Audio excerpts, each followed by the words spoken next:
नमस्कार मैत्रिणींनो, श्री स्वामी समर्थ. तुमच्या सर्वांचे आपल्या चॅनलमध्ये खूप खूप स्वागत आहे. तुमच्या सर्वांच्या सर्व चांगल्या मनोकामना पूर्ण होत हीच मी महाराजांच्या चरणी प्रार्थना करते आणि आजच्या आपल्या नवीन व्हिडिओला सुरुवात करते. आजच्या आपल्या नवीन व्हिडिओचा विषय असा आहे की तुम्ही कर्जाच्या फेऱ्यामध्ये वाईटरित्या अडकलेले असाल, काही मार्ग निघत नाही, थकून गेले, अगदी भूक लागत नाही किंवा झोप येत नाही. कर्ज हे जास्त करून जे मिडल क्लास किंवा लोअर मिडल क्लास कुटुंब असतात त्यांनाच घ्यावे लागते. काही ना काही कारणास्तव अगदी लहान मोठे कर्ज घ्यावेच लागते आणि आपल्याला असं घेताना असं वाटतं की खूप छोटे कर्ज आहे, आपण ते फेडून घेऊया. पण ते बघता बघता कधी डोंगरा एवढे होऊन जाते की ते आपल्याला कळतच नाही आणि मग त्यामुळे ते आपल्याला फेडणं शक्य होत नाही. कर्ज फेडणे केव्हा शक्य होते? ज्यावेळी आपल्याकडे पैशांचा प्रवाह चांगला असेल किंवा उत्पन्नाचे मार्ग असतील, अशा वेळी आपल्याला ते कर्ज फेडता येते. आणि त्यासाठीच एक खूप सुंदर असा उपाय मी तुम्हाला सांगणार आहे. हा उपाय फक्त तुम्हाला खूप श्रद्धेने आणि विश्वासाने करायचा आहे. हा उपाय केल्याने तुम्हाला तुमच्या जीवनामध्ये पैशांचा प्रवाह वाढेल आणि उत्पन्नाचे मार्ग निघतील आणि त्यामुळे तुम्ही कितीही मोठे हे कर्ज असू द्या, तुम्ही फेडू शकाल आणि त्यामुळे तुम्ही आणि तुमचे कुटुंब कर्जमुक्त नक्की व्हाल. हा खूप पॉवरफुल असा उपाय आहे आणि हा उपाय आपल्याला आठवड्यातून 3 दिवस करायचा आहे. आणि ते 3 दिवस म्हणजे मंगळ, बुध आणि गुरु. हे 3 दिवस आपल्याला हा उपाय करायचा आहे. आणि ज्या वेळेस मंगळ, बुध आणि गुरु हे 3 ग्रह तुमच्या कुंडलीत असतील आणि हे तिन्ही तुमच्या पत्रिकेमध्ये बरोबर नसतील आणि किंवा तिघांमधील एकाही ग्रहाची स्थिती चांगली नसेल, अशा वेळी ह्या अशा प्रकारच्या समस्या येत असतात. खर्च किंवा अचानकपणे आजारपण, कर्जानंतर कर्जामध्ये वाढ, ह्या अशा सगळ्या समस्या या उद्भवतात. आणि हा उपाय केल्याने या तिन्ही ग्रहांचा समतोल तुम्ही साधू शकतात. ज्यांच्याजवळ आपली जन्मपत्रिका नसेल त्यांनी देखील हा उपाय सतत करायचा आहे.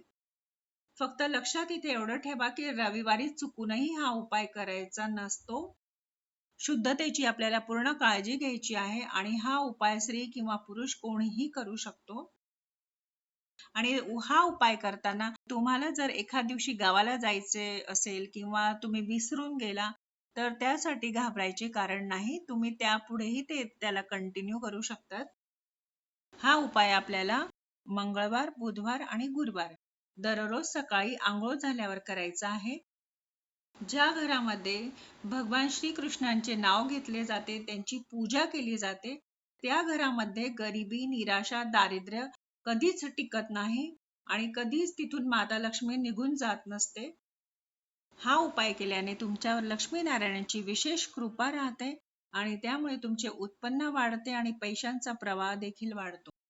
हा उपाय आपल्याला असा करायचा आहे की पहिल्या दिवशी म्हणजे मंगळवारी आपल्याला सकाळी शुचिर्भूत होऊन एक तुळशीचे पान तोडायचे आहे आणि तुळशीचे पान हे पाण्याने स्वच्छ धुवून घ्यायचे आहे आणि एका प्लेटमध्ये त्याला ठेवायचे आहे. आणि हा उपाय करताना आधी आपल्या देवघरासमोर बसून करायचा आहे. एक शुद्ध गाईच्या तुपाचा दिवा लावायचा आहे आणि त्यासोबत एका पेल्यामध्ये आपल्याला पाणी घ्यायचे आहे. आणि त्यानंतर मग ह्या जो प्लेटमध्ये आपण तुळशीचे पान ठेवून त्यावर आपल्याला मध जे असतं ते मध घ्यायचे आहे आणि त्याने मधाने टिळा लावायचा आहे. आणि या मधाने जो आपण टिळा लावू त्याच्यावर थोडीशी आपल्याला हळद शिंपडायची आहे. अगदी थोडीशी हळद टाकायची आहे आपल्याला. आणि ती प्लेट आपल्याला आपल्या समोर ठेवायची आहे. आणि त्यानंतर आपल्याला 5 ते 10 मिनिटं जेवढा तुमच्या जवळ वेळ असेल, एक मंत्राचा जप करायचा आहे. तो मंत्र असा आहे, ओम क्लीम कृष्णाय नमः. पुन्हा एकदा सांगते, ओम क्लीम कृष्णाय नमः. या मंत्राचा जप आपल्याला 5 ते 10 मिनिटं सतत करायचा आहे. आणि या जपाची आपल्याला संख्या मोजायची नसते. फक्त आपल्याजवळ जेवढा वेळ आहे तेवढ्या वेळ आपल्याला हा मंत्र आपल्याला बोलायचा आहे. मंत्र हा अगदी मनातल्या मनात बोलू नका, थोडं मोठ्याने बोलायचं आहे. आणि 5 ते 10 मिनिटात जेवढा वेळ तुमच्या जवळ आहे तेवढ्या वेळ तुम्ही ज्यावेळेस मंत्र तुमचा जप पूर्ण होईल त्यावेळेस मग तुम्हाला जो तुळशीचे पान आपण ठेवले होते प्लेटमध्ये ते तुळशीचे पान आपल्याला गिळून घ्यायचे आहे. याला दाताने चावायचे नसते. ते आपल्याला पूर्णपणे गिळून घ्यायचे आहे आणि जे पेल्यामध्ये आपण पाणी भरून ठेवले होते ते आपल्याला पिऊन घ्यायचे आहे. आणि हाच प्रयोग तुम्हाला बुधवारी असाच करायचा आहे आणि गुरुवारी देखील असाच करायचा आहे. असा तुम्हाला आठवड्यातून प्रत्येकी 3 दिवस मंगळ, बुध आणि गुरुवार सतत करायचा आहे. अगदी हा लहानसा उपाय आहे आणि तुम्ही हळूहळू बघाल की खूप छान असा फरक तुम्हाला जाणवायला लागेल. आणि नक्की करून बघा आणि तुमचे अनुभव माझ्यासोबत नक्की शेअर करा. आणि अगदी लहानशा माहितीसोबत आजचा व्हिडिओ इथंच थांबवते. झालेली सेवा महाराजांच्या चरणी रुजू करते. व्हिडिओतली माहिती आवडली असेल, थोडी हेल्पफुल वाटली असेल तर सगळ्यांना शेअर करा आणि चॅनलला लाईक, शेअर, सबस्क्राईब करायला विसरू नका. पुन्हा भेटूया अशा छानशा नवीन व्हिडिओ सोबत, नवीन माहिती सोबत. तोपर्यंत सर्वांना बाय आणि श्री स्वामी समर्थ.